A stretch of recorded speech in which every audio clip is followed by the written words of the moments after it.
మన vintage collections, Kadambari collections, పూర్ణిమ prints లో ఎంత కొంటే అంత ఉచితం.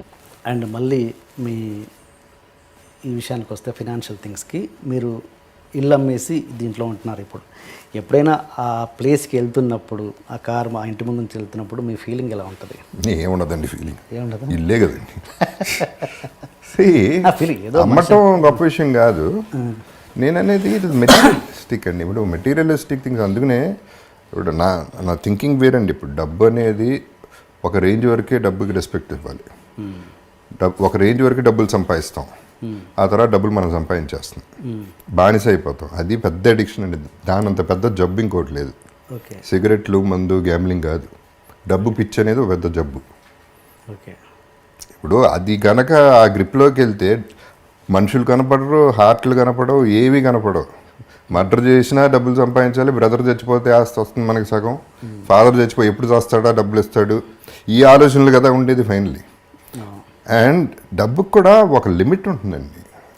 మీరు క్లియర్గా ఆలోచిస్తే ఎంతమంది వేల కోట్లు పెట్టుకుని ఏం చేస్తున్నారండి లైఫ్లో? నాకు ఉందంటున్నారు, ఓకే, ఉండి ఏం చేసుకుంటున్నారు? నిద్రలేదు కొంతమంది కాన్స్టిపేషన్, కొంతమంది డయేరియా, రకరకాల మనుషులు. కొంతమంది వేల కోట్లు సంపాదించి జైలుకి వెళ్ళిన వాళ్ళు ఉన్నారు.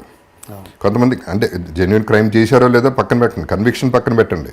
I'm saying what is the final. అందుకనే నేను డబ్బులు అనేది that is a part of life తప్ప, శుభలగ్నంలో డైలాగ్ లైఫే కాదు, ఇది మొత్తమే డబ్బే లైఫ్ కాదు అనే దాని మీద ఈ గ్యాంబ్లింగ్ కూడా ఐ వుడ్ సే దాంట్లోంచి వచ్చిన ట్రేటేనండి. అంటే ఇది నేర్చుకోగలగాలి, ఇవ్వటమో లేకపోతే పోవటం అనేది నేర్చుకోగలిగితే బాగుంటుంది లైఫ్లో. ఇప్పుడు for example I was doing fine అండి. ఒకప్పుడు నా car Land Cruiser Prado. That was the best car, ఇండస్ట్రీలోనే బెస్ట్ కార్ నేను కొంది. 3 ఏళ్ళు అయింది, 3-4 ఏళ్ళు ఉంది. పొద్దున్నే స్నానం చేసి బయటకు వచ్చి చూశాను, కారు కనపడుతుంది. దీని మీద నాకేంటి అటాచ్మెంట్ అసహ్యంగా అనుకున్నాను. కారు మీద అటాచ్మెంట్ ఏంటి? అమ్మేయన్న అంతే, ఇమ్మీడియట్గా అమ్మేయన్న. అప్పటికి మీ బ్యాడ్ పొజిషన్ లేదు, శుభ్రంగా ఉన్నా. నేను కొంత 25 lakhsకి. సరే డెస్పరేట్ మామూలుగా నేను అమ్మేయన్నాక పట్టించుకోను పెద్దగా. ఎవరో 9 లక్షలు 10 లక్షలు అన్నాడు, తీసుకుపో అన్నా. ఇక దాని గురించి డిస్కషన్ వద్దు. So that is how I feel. Letting go, వదలగలిగితే చేయి నొప్పి పట్టదు, పట్టుకుంటేనే చేయి నొప్పి పడుతుంది. ఇది నాది అంటే మనం we are torturing our mind and body and everything. And మిగతా అన్నీ మర్చిపోతున్నాం. ఎంతమంది పేరెంట్స్ని కలుస్తున్నారండి, ఎంతమంది కలిసి ఉంటున్నారు ఫ్యామిలీలో, ఎంతమంది హస్బెండ్ అండ్ వైఫ్ హ్యాపీగా ఉంటున్నారు. డబ్బు విషయంలో కూడా ఎన్ని డివోర్సులు జరుగుతున్నాయి. So all this the main villain in life is money అండి. సో అందుకనే నేను ఆ మనీ అనే దానికి అంత ఇంపార్టెన్స్ ఇవ్వకూడదనే నా ఫిలాసఫీ అండి. బికాజ్ నేనేంటి, నాకున్న డబ్బు నాకు చాలా తక్కువ ఉందండి నిజం చెప్పాలంటే. అది కూడా మళ్ళీ తిరిగి సంపాదించింది. కానీ నేను నా ఫస్ట్ క్లాస్లో వెళ్తాను, నా 5-star హోటల్లో ఉంటాను, నా ఫ్యామిలీ అట్లాగే వెళ్తుంది, ఫ్యామిలీ అలాగే ఉంటుంది.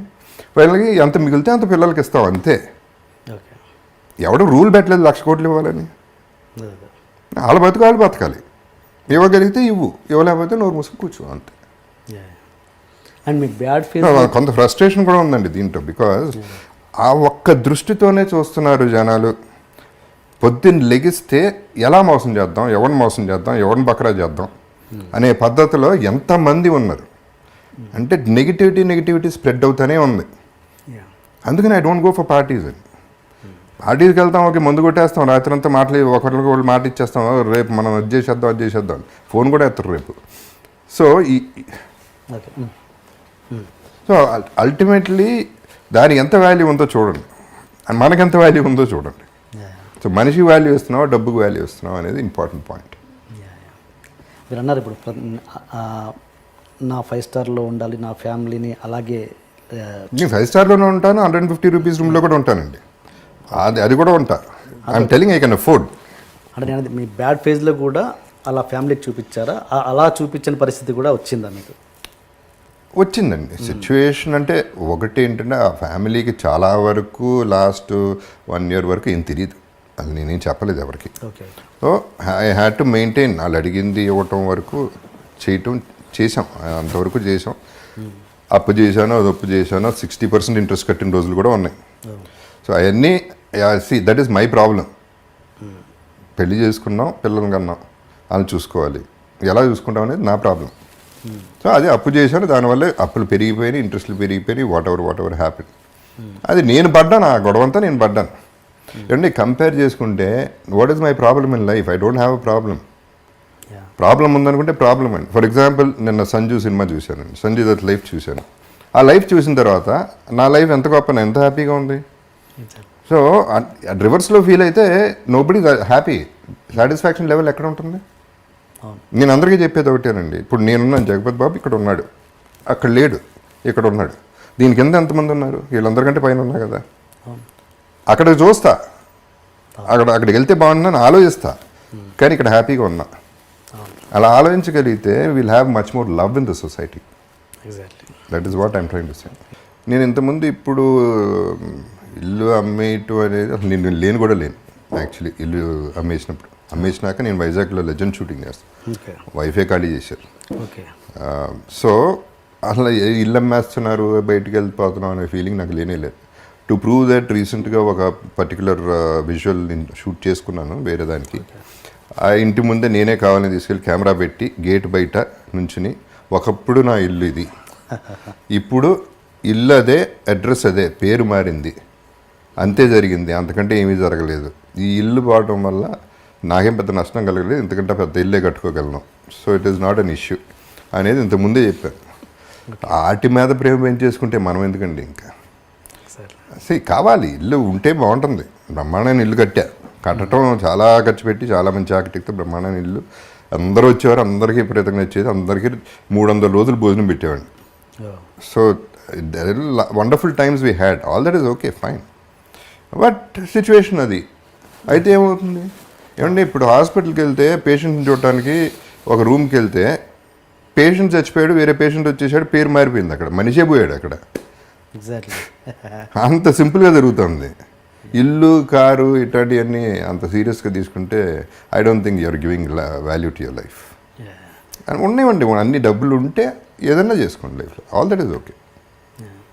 ఆ ఇల్లు మన ఇండస్ట్రీ వాళ్ళే కొన్నారా లేదా బయట వాళ్ళు? లేదు, బయట రమేష్ గారు అని బయట. ఓకే, అంటే ఓకే, మీరు మీ స్టేట్ ఆఫ్ మైండ్ ఇలా ఉంది కాబట్టి మీరు ఇలా ఆలోచించగలుగుతున్నారు. కానీ మీ పిల్లలు, వాళ్ళకి ఎంతో కొంత ఇల్లు మీద అఫెక్షన్ ఉంటుందిగా. That's a very good one అండి. See this is where I have to, అంటే నా ఫ్యామిలీ, నా అదృష్టం మామూలు అదృష్టం కాదండి అది. ఫర్గెట్ అబౌట్ మై ఫెయిల్యూర్, అక్కడ హీరో అయ్యానా, విలన్ అయ్యానా వాకం పెట్టండి. సి బేసిక్గా నేనేం చెక్కుకోలే, నా ఫేసు అలా పుట్టాను, గొంతు అలా వచ్చింది. నాన్నగారు వల్ల సినిమా ఎంటర్ అయ్యాను. మా అమ్మ she deserve the better son then me, అంత మంచిదామి. మా బ్రదర్స్ ఓ పక్క, మా brother sister in laws, come to my family, వాళ్ళని యాక్సెప్ట్ చేయాలండి. నరకం ఎక్కడ ఉంటుంది? ప్రాబ్లం ఉంటే ఇంట్లో ఉంటుంది, ఆ నలుగురి మధ్యలోనే ఉంటుంది.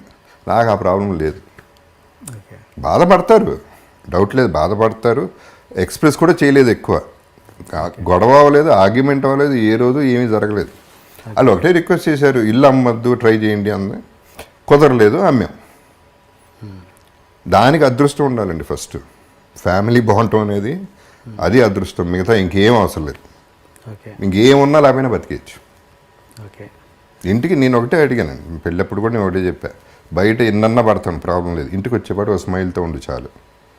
That is what I want and that is my happiness in life and that is what I'm getting. ఇంకేం కావాలండి?